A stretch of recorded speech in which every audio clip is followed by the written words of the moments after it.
Hey everyone, Michael O'Brien here, and I have an interesting question for you.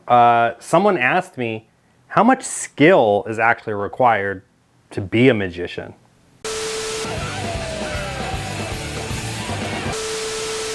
Hello my friends, and welcome back to another video. Today it's a very interesting one because as magicians, we are trained from the outset to make it look like everything that we're doing is, well, magical, right?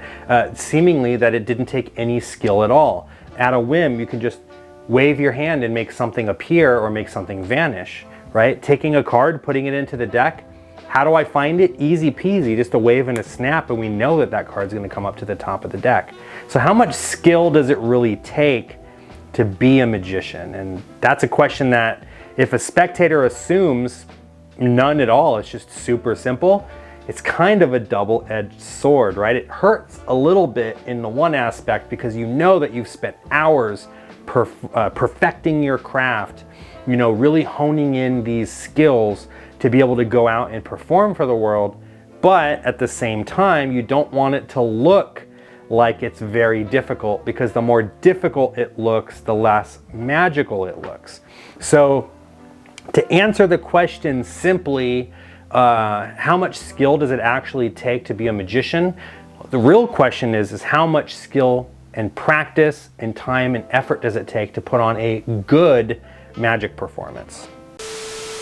Hey everyone, so sorry for the interruption. I just wanted to take a quick minute to thank the newest members of the mob for joining. Thank you guys so much. It's because of you that I'm truly able to keep this channel going. You're gonna get early access to videos, you're gonna access tutorials, lectures, and even get one-on-one access with me where you can pick my brain about anything that you like.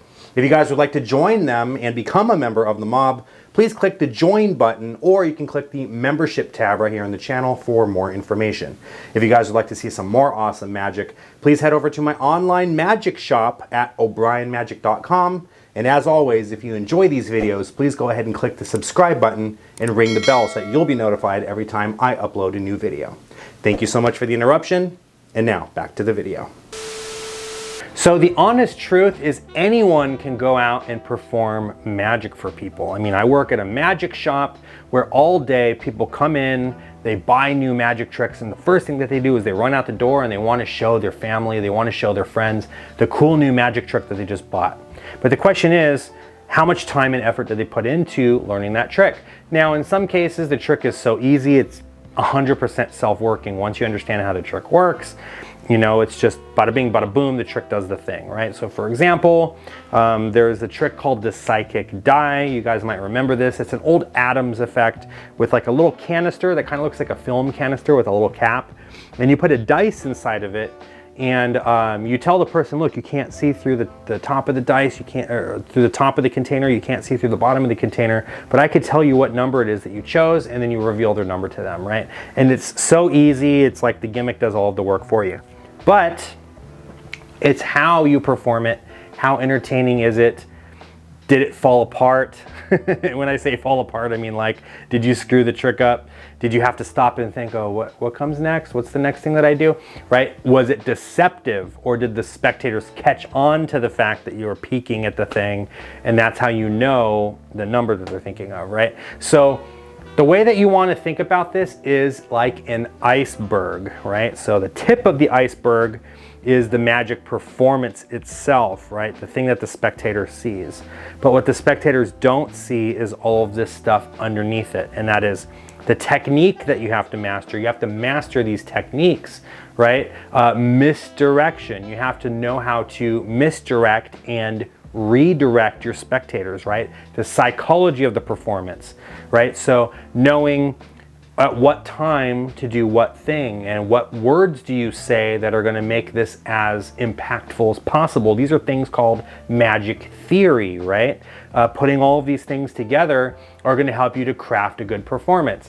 Things that a lot of people don't even think about, right? Like making eye contact or lack of making eye contact, right? How much confidence do you have when you're speaking? All of these things play a major role. Here's an example for you. So I was doing a magic lesson with a student one time, and he was trying to learn the pass. you know, that move where you shift the packets in your hand without the spectator seeing it. And just about every time he did it, the audience didn't know what he was doing, but they knew he was doing something because it looked a little off, right? It didn't look natural. So I explained to him, you know, you just have to motivate your moves, how you shift your body. If you gesture, if you ask a question, you can make it in such a way that it's practically invisible, even though from a technical standpoint it might not be. It's going to be invisible because all of this stuff on top of it is going to allow you to create a deceptive moment. And I said, just to prove it to you, let me show you what I'm talking about. Now, I was doing the magic lesson at an Irish pub, believe it or not, and one of the servers came over and I was like, excuse me, I hate to bother you, but can I just show you like a really quick little magic trick? I'm just working on something new and I want you to tell me what you think. And she was like, oh yeah, that's fine. I was like, okay, cool. So go ahead and take out a card. I'll take the card back, make sure you remember it, put it here under the deck. And I'm sorry, I didn't get your name. Susan, we'll just say Susan. Thank you so much, Susan. My name is Michael. But Susan, all I want to do is I just want to wiggle my fingers over the cards like this. And Susan, go ahead and look at the top card in the deck. And she turned over the top card and it was her card and she thought that that was so cool. And she clapped and, oh, that was so awesome. Thank you so much. And you can tell she genuinely thought that that was cool. So I looked at my student and I'm like, what do you think? And he looked at me like, bro, you didn't even put the card in the middle of the deck. You had her put the card back, and when you reassembled the deck, you just put that packet on the top of the deck. There was no move. You didn't do a pass.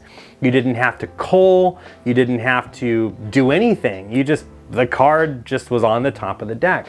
And I said, yes, because it was the performance, the audience management, asking her a question, having her look up at me to answer the question, having her assume that the card went into the middle of the deck because of my confidence, right? All of these things play a role in this performance. And the thing is, it's not one of those things that's super easy to do without practice. Now, there are some people that are more naturally talented actors than others. Some of us, myself included, have to work a little bit harder to be charming and to be able to, you know, carry a conversation and improvise and all of these things. But with practice, it's gonna make it a lot easier for you to deal with these kinds of situations. So for me, the way that you practice is broken up into 3 parts, right? Any long-term viewers of this channel already know what I'm about to say. But the first bit is you want to practice the individual techniques. So the pass, the double lift, the cull, the spreading the cards, whatever it is, right? Maybe you set up a camera so that you can record it so you can go back and look at it, or you practice in front of a mirror. You want to really nail all of these individual techniques. The second thing that you want to do is you want to put your act together, right? So from the start to the finish, run it all the way through with your patter, your scripting. You almost want to perform it as though you're performing it for people, even though there's nobody there. So you're actually speaking out loud when you perform it. Again, performing it to a camera so you can go back and look at it and all of that good stuff. And then the third bit, and this is the one that most people don't know about or don't consider part of the practice, is actually going out into the real world and performing these pieces of magic for people. Because only then are you going to discover, you know, how to handle these unique situations that come up, how to deal with the audience management, how to deal with someone heckling you, for example. How do you handle that?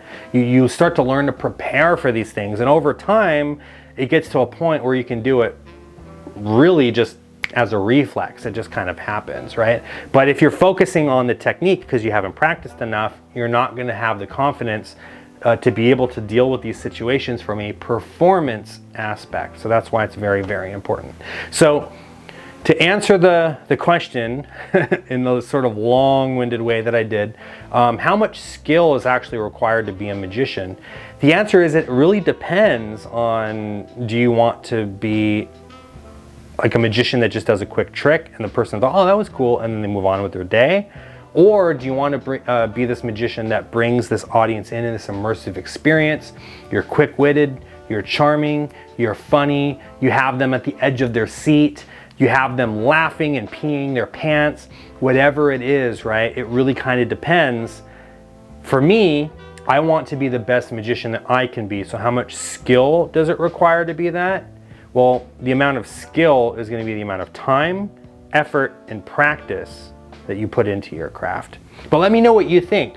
What does it take to be a professional, or not even a professional magician, just a magician in general, right? Because even being a professional magician, in my opinion, has nothing to do with your skill. I know plenty of professional working magicians that get paid money to go out and perform that are not the best performers. They're not the best magicians, they're not the best at sleight of hand. And I know some amateur magicians that don't make money on their craft that can go out with full confidence, go into a room and just have every single person sat at the edge of their seat. You can hear a pin drop, you can cut this tension in the air with a knife, and then at the opportune moment, he has them in the palm of his hand, and then the whole room just erupts with applause. I know amateurs that can do that. So it doesn't even really matter if you're a professional or not. But let me know your opinion anyway. I want to hear, what do you think it takes to be a really good magician? How much skill is involved? And I'll see you in the next video.